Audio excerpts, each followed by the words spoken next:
जय हिंद स्टूडेंट्स। चलो शुरू करा जाक आज का क्लास। आज के আমরা ক্লাস 10 এর ম্যাথমেটিক্স নিয়ে আলোচনা করব। তো চলো শুরু করা যাক আজকে ক্লাস। দেখে নেই আজকে ক্লাসে কি আছে।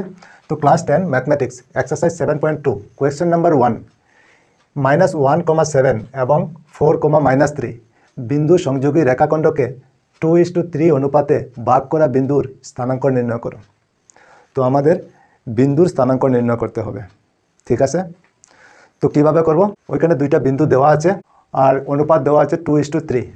এখন আমাদের বিন্দুর স্থানাঙ্ক কত বের করতে হবে, ঠিক আছে। তো চলো প্রথমে আমরা কি লিখতে পারি, প্রথমে আমরা লিখতে পারি মনে করি নির্ণেয় বিন্দুর স্থানাঙ্ক। বিন্দুর স্থানাঙ্ক হলো x, y।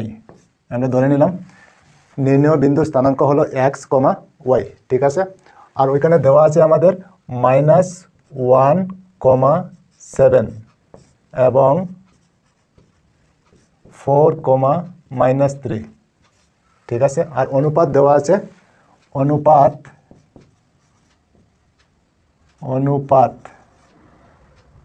কত দেওয়া আছে 2:3, ঠিক আছে। আচ্ছা চলো তারপরে আগে এখন আমরা লিখতে পারি এখানে x1 ইকুয়াল আমরা -1 লিখতে পারি, -1। তারপরে y1 ইকুয়াল আমরা কত লিখতে পারি, 7 লিখতে পারি। আচ্ছা তারপরে x2 ইকুয়াল আমরা কত লিখতে পারি, ওইখানে 4 আছে তো 4 লিখতে পারি। তারপর y2 ইকুয়াল কত লিখতে পারি, ওইখানে -3 তো আমরা -3 লিখতে পারি, ঠিক আছে। আচ্ছা তারপরে ওইখানে দেখো m1 ইকুয়াল আমরা লিখতে পারি 2, ওইটা হলো m1। তারপর m2 ইকুয়াল আমরা লিখতে পারি 3। এতটুকু বুঝতে পেরেছো নিশ্চয় তোমরা, ঠিক আছে। চলো তারপরে আগে এখন আমরা ফর্মুলা জানি। সুতরাং x equal m1 x2 plus m2 x1 আর নিচে লিখতে পারি m1 প্লাস m2।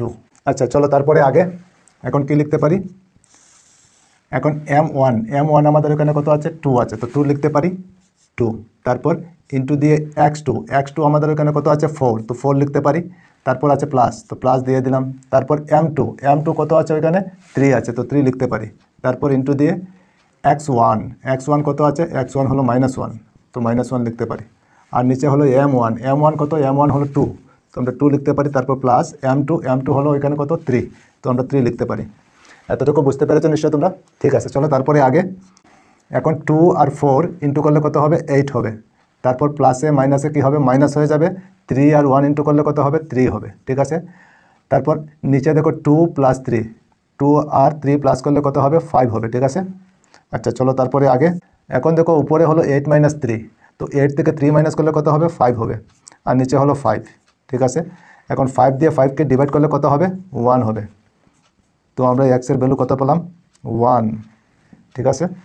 তো x ইকুয়াল আমরা কত পেলাম 1, ঠিক আছে। আচ্ছা চলো তারপরে আগে এখন আমরা আবার জানি। সুতরাং y ইকুয়াল আমরা ফর্মুলা কি জানি, m1 y2 plus m2 y1 আর নিচে হবে m1 প্লাস m2। এটাই তো আমাদের ফর্মুলা, ঠিক আছে। চলো তারপরে আগে এখন দেখো উপরে কি আছে m1 কত 2 তো আমরা 2 লিখতে পারি। ইন্টু দিয়ে y2 আমাদের কত আছে এখানে -3 তো আমরা -3 লিখতে পারি। তারপর প্লাস m2 কত আছে ওইখানে 3 তো আমরা 3 লিখতে পারি। আচ্ছা তারপর y1 কত আছে 7 তো আমরা ইন্টু দিয়ে 7 লিখতে পারি।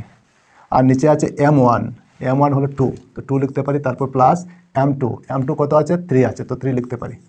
বুঝতে পেরেছো নিশ্চয় তোমরা, ঠিক আছে। চলো তারপরে আগে এখন 2 আর -3 ইন্টু করলে কত হবে 6 হবে। আর 3 আগে মাইনাস আছে তো মাইনাস সাইন থাকবে, -6। তারপর প্লাস 3 আর 7 ইন্টু করলে কত হবে 21 হবে, ঠিক আছে। আর নিচে 2 আর 3 প্লাস করলে কত হবে 5। বুঝতে পেরেছো নিশ্চয়। আচ্ছা চলো তারপরে আগে 5 নিচে লিখে নেব। আর মাইনাস আর প্লাসে মাইনাসে কি হয় মাইনাস হয় তো মাইনাস হলে 21 থেকে 6 মাইনাস করলে কত হবে 15 হবে। তো উপরে হয়ে যাবে 15, ঠিক আছে। এখন দেখো উপরে 15 নিচে 5, তো 5 দিয়ে 15কে ডিভাইড করলে কত হবে? 3 হবে। তো আমরা 3 লিখতে পারি। বুঝতে পেরেছো নিশ্চয়? তো ওয়াই ইকুয়াল কত পেলাম? 3। ওয়াইয়ের ভ্যালু কত পাওয়া গেল? 3। ঠিক আছে, তো আমরা ওইখানে নির্ণয় বিন্দু স্থানাঙ্ক কী ধরেছি? এক্স কমা ওয়াই। তো এক্স কত পেলাম? 1, আর ওয়াই কত পেলাম? 3। তো আমরা লিখতে পারি সুতরাং নির্ণেয় বিন্দুর স্থানাঙ্ক হলো, কি লিখতে পারি? এক্স কত? 1, তারপর ওয়াই কত? 3। তো ওইটা হবে আমাদের আনসার। বুঝতে পেরেছো নিশ্চয় তোমরা? ঠিক আছে, তো ঠিক আছে, আজকে এই পর্যন্তই থাক। আবার অন্য কোনো ক্লাসে তোমাদের সঙ্গে দেখা হবে। সবাই ভালো থেকো, সুস্থ থেকো, আর মন দিয়ে পড়াশোনা করো। জয় হিন্দ, বন্দে মাতরম।